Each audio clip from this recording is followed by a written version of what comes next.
It's your boy and Gunnar in the house, back with another special bang on video. Because I'll tell you why this video is definitely going to be special, because there's an account on Twitter with the name of Facts Only at the rate ZW Brandt. So they are talking about facts about Julian Brandt. So I've got some good news for you guys, and a beautiful update about Julian Brandt. Is he the perfect signing for Arsenal or not? You'll get to know all the news about this on this video itself. So stay tuned and watch the video till the end. And another bulk of transfer news is definitely coming up to you on this video itself. So consider subscribing if you're seeking daily Arsenal content, and of course special spicy transfer window coverage on this channel has always been awesome. The last transfer window, when we actually acquired the services of Thomas Partey, we did a wonderful coverage on that. So stay tuned and just find out the transfer window news with IG. And of course, you can join in on our live every single day on in the transfer window, 5:30 p.m. Indian Standard Time. So without any further ado, let's jump into it. So Julian Brandt joined Leverkusen from Bundesliga rivals Wolfsburg at the age of 17 in January 2014 and swiftly went about making his mark at the club. The attacking midfielder was handed his top-flight debut just a few weeks later at the age of 19 years. At the age of 17 years, 9 months and 13 days, replacing Heung-min Son in the 82nd minute of a 2-1 defeat away to Schalke on 15th February 2014. He has not looked back since. After registering 2 goals and 3 assists in 12 appearances that season, primarily as a substitute, he featured 20 times the following campaign too. Helped Leverkusen into 4th place and into the UEFA Champions League. On 26 August 2017, Brandt became the youngest Leverkusen player in history and 10th youngest overall to play his 100th Bundesliga match when he featured in his side's 2-2 draw with Hoffenheim on 26th of August 2017, aged 21 years, 3 months and 25 days. So the attacker found the net consecutive league outings, becoming the youngest player to do so since a certain Gerd Müller, all of which unsurprisingly stirred up a cocktail that proved irresistible to Joachim Löw to bring the teenager onto the senior international stage just over 2 years after he first stepped onto a Bundesliga pitch. Now, Brandt was a half-time sub for Mario Gomez in a 3-1 friendly defeat to Slovakia in Augsburg in May 2016. The Bremen native helped the under-21 side win silver at the Olympic Games that same summer and has been a regular in Löw's squad ever since. Not bad considering the competition for places in attacking midfield, goals win matches, and those that can score or create them are in high demand. Brandt is a case of in point. His willingness to take risks and try to do something unexpected in the final third, often unlocking the most stubborn of defenses, and is a conscious decision. It is a conscious decision to do so on the player's part. So, also, Brandt used to say that I like it when a complete love of the game takes over. Like when a player does something special, unexpected, slightly instinctive. He said in an interview with Die Welt. When you're watching a game and you think you know what's coming next, but then something happens that nobody had expected, that wow factor that gets you off your seat. That's the reason I play football, to surprise people. I've promised myself that I've always retained that element of surprise in my game. So depending on who you ask and where you look, you'll see Brandt listed as a forward, left midfielder, and attacking midfielder or winger. So what is he actually? The only real answer to that is all of the above. Standing at 6 foot 1 inches, he's a powerful presence with speed and aerial ability, also a deftness on the ball, and that allows him to get out of almost any tight spot. At the start of 2018-2019, he played wide on the left, which is where he has invariably appeared for Germany too, but the arrival of Peter Bosz at Leverkusen in January prompted a switch to a more central position. I've seen a lot of games involving Julian, said Bosch, during my time with Dortmund when we played against Bayer in Leverkusen. Back then he was playing on the wing, but I saw him as a midfielder. Brandt is a great guy. He, in an interview, said, I try to be humble myself and would recommend it to others. Also, Olympic silver and forming a key part of Germany's 2017 Confederations Cup triumph, Brandt wants to win. He says, I think you should set yourself the biggest possible goals as a player and a club, he told Bild in 2018. You don't have to run through that street and say, I'm going to be a champion, win the cup and the Europa League, but you can just say, I want that. So Julian Brandt, in terms of mentality, should definitely come to Arsenal. But he's having a very bad patch at Borussia Dortmund, which also suggests Arsenal to actually bend towards Emiliano Buendia. Well, Brandt is not a bad signing. I'll tell you why in some part of time.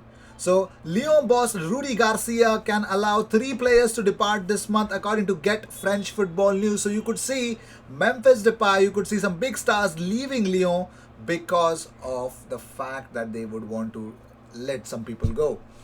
Also, Arsenal, according to Mirror Football, Arsenal looking into the possibility of cutting midfielder Lucas Torreira's loan spell short at Atletico Madrid. His playing time has been the issue. Fiorentina and Torino are showing interest for loan or permanent deals. Loan with permanent deals, that is also in the mix. Also, Trent Alexander-Arnold and Robertson has created 1.10 chances per game this season, but Tierney and Bellerin has created 1.03 chances per game this season, of which the bulk of the chances created is done by Kieran Tierney. Yeah. Also, Francis Kagiga, who left Arsenal in September, has started his new role as Chile's first ever national director of football. Will oversee senior under 20, under 17, under 15 and women's side. First job, find a head coach to follow in footsteps of Bielsa or Jorge Sampaoli.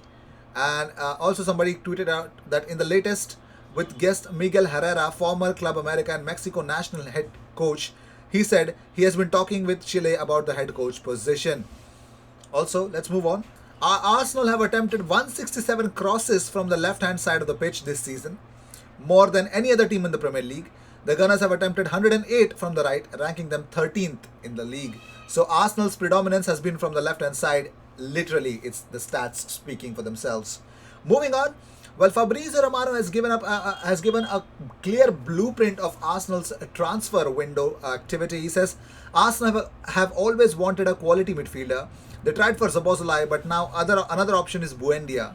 It is a possibility. Nothing is advanced yet, just because for Arsenal it is so important to sell players first. That's why Buendia is waiting. He is in the list, one of the names, not the only one. Arsenal will now try to sell Socrates and Ozil immediately after they will go for a quality midfielder, and they are keeping an eye on Emiliano Buendia. David Onsin says big priority is slimming Arsenal's squad down, getting rid of players who are not playing and who aren't necessarily the best influences around the camp while they are not playing, and they are going to be disgruntled. Let's talk about Eriksen. Of course, according to Fabrizio Romano, Inter have not received any official bid at the moment for Christian Eriksen. Nothing serious or advanced from Paris Saint-Germain, West Ham or Arsenal. Inter want to sell him immediately and hope to receive offers in the coming days. But here's a shocker. The Transfer Exchange Show tweet out that Arsenal striker Eddie Nketiah is in talks with Wolverhampton Wanderers over a permanent move. Arsenal are looking for a fee in the region of 15 to 20 million pounds for the player. So 15 to 20 million pounds is what can happen, and Eddie Nketiah can look for a move elsewhere.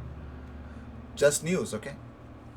According to La Repubblica, Fiorentina are set to try to sign Lucas Torreira on loan with an Uruguayan willing to consider a new challenge. So it could be happening. Now, let's talk exclusively about William Saliba's move to OGC Nice. It has been confirmed that William Saliba has joined French League Side 1, French Ligue 1 side Nice on loan for the remainder of the season. The move is designed to give the 19-year-old French youth international, the chance for more competitive playing time. Edu said, technical director of Arsenal, William Saliba is a player with a huge amount of talent and potential.